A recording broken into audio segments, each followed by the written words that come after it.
What's up, guys? We're out on the wasteland, and today we're going over the top 5 tips for concealed carry beginners. Now, some caveats before we get into it. 1, I am in no way a firearms expert or an instructor, and I am in no way telling you what you should do. I'm only telling you what I do. I do not believe my opinions and ideas are born in the mind of greatness. Okay, with that being said, let's get to tip number 1. 1, get your concealed carry permit. The chances of you getting caught with your firearm illegally being concealed are far greater than the chance of you needing to use that firearm. I've gotten my permit a few times, but in general, I think the process is the same. Your local courthouse or your local sheriff's office will have a concealed carry permit application. You request that application, take it home, fill it out, hand it in, and you usually have to pay a processing fee, 20 units of measure. Your sheriff will review that information and let you know if you could legally qualify to concealed carry. If you do qualify, you'll be called into the sheriff's office to have your picture taken and you'll be issued your concealed carry permit. So, tip number 1, carry legally. Tip number 1B, learn the 4 rules of gun safety. It's vitally important that you follow the 4 rules of gun safety, even when you aren't concealing, but when you are, it's especially important. These are the 4 rules of gun safety, and I'll go over them in no particular order. Rule number 1, keep your finger off the trigger until you're ready to fire.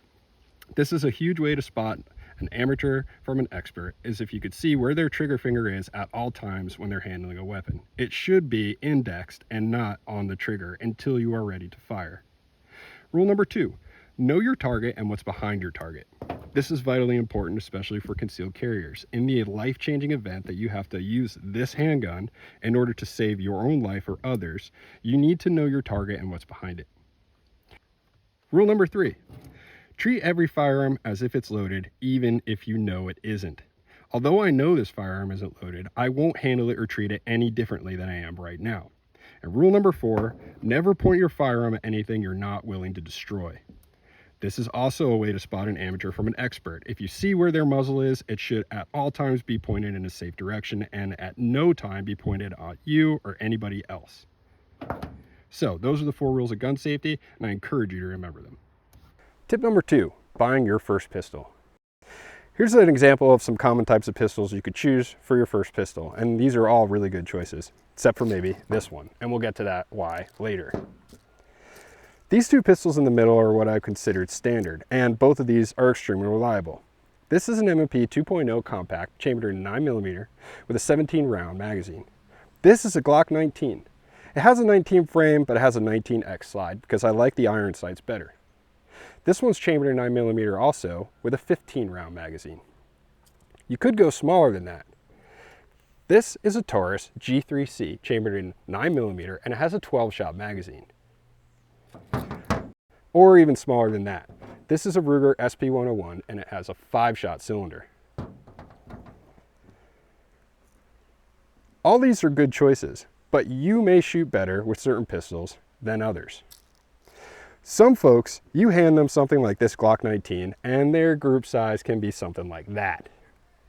Then you hand them something like this GP100 and all of a sudden their group size is something like that.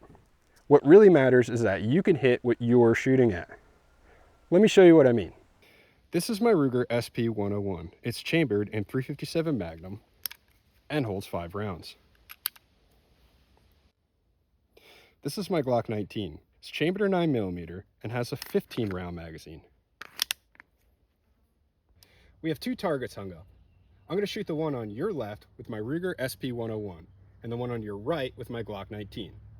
I'm going to try and shoot as fast as I can from 7 yards. Let's see how I do. First up, Ruger SP101, chambered in .357 Magnum.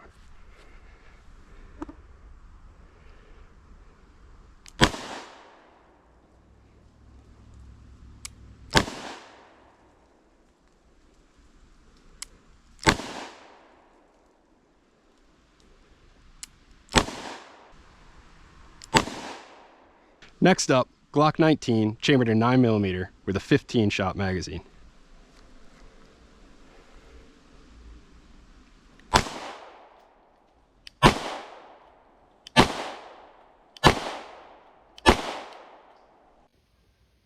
So this is my group with the SP101. I'm not exactly proud of it, but here are the shots in no particular order. 1, 2, 3, 4, and 5. I can cover this group with one hand, so that's not bad, but it's still not stellar results. And this one is just a flyer, and yes, that's very annoying. The second target I shot with my Glock 19, and here are the shots in no particular order. 1, 2, 3, 4, and 5. You can cover this group with my hand, and I think this is pretty decent results. And I shot this a lot faster than the SP101. So what does this all mean?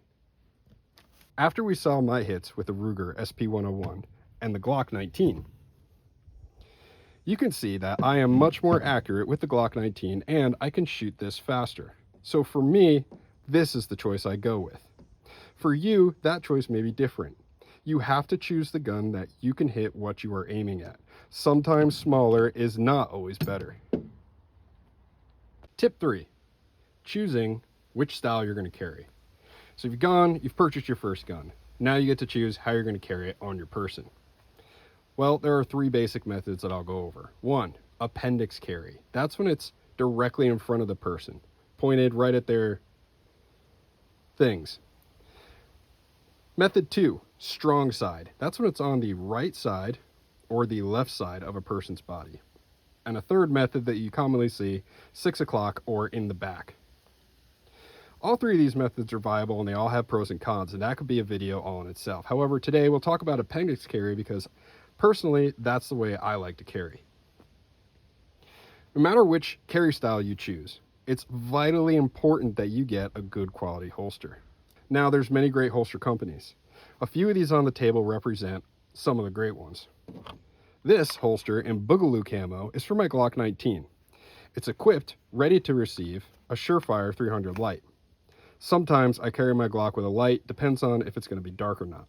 When I do, I'll choose a holster like this.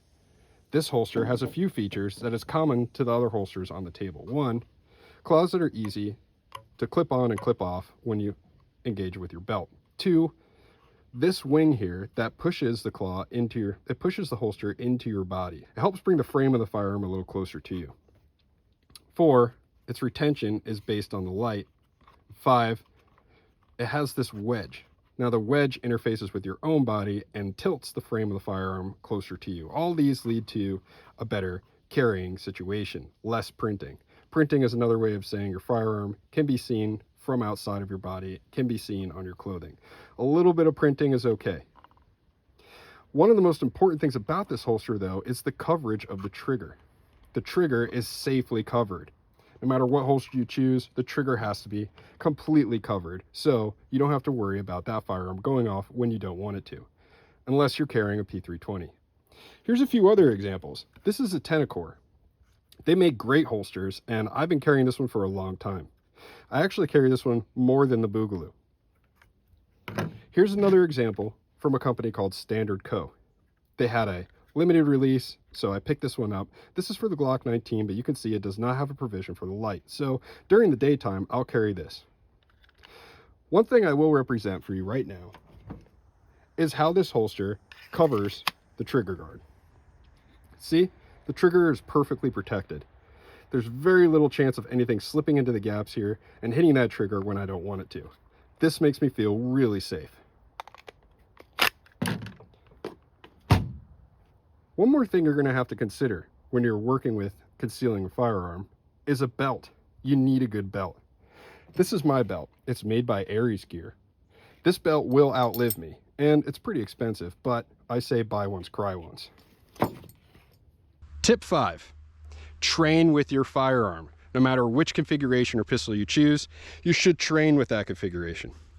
Today I'm going to show you an example of a drill that you can do if you decide to carry appendix. This is my appendix carry style and weapon. I conceal this firearm every time I leave the house. Here are the basic steps to a draw from concealment in the appendix position. Step 1, grab your garment no matter where it is and clear it. You want to over-exaggerate this movement so that it gets out of the way. Step 2, with your shooting hand, you're going to establish a good firm grip on your pistol. Step 3, you're going to make your initial draw. I like to keep things nice and tight here. Step 4, your other hand's going to match up and you're going to extend your pistol forward. Align your sights and press off your shot.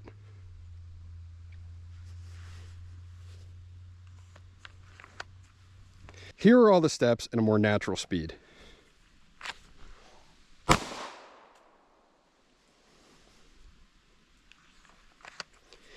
When you're practicing this, remember, it's not about speed right now. It's about getting every step right so that the entire process is nice and smooth.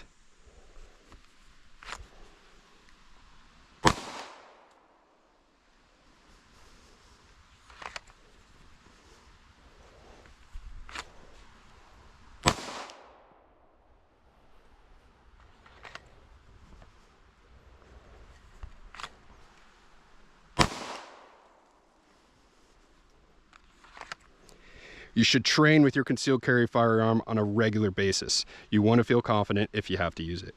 So for my top 5 tips for concealed carry beginners are: 1, get your concealed carry permit legally and learn the 4 rules of gun safety.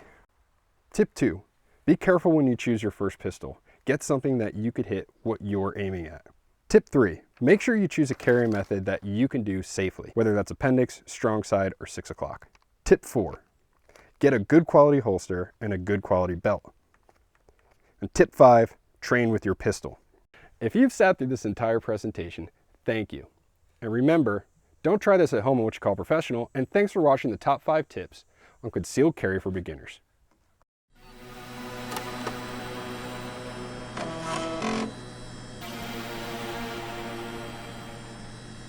You know what it did? It went into sleep mode because it wasn't recording. Ah, motherfuck. Here we go again. Appendix carry, appendix carry. Slow is smooth, smooth is fast. Slow is slow. Align your sights and press off your shot.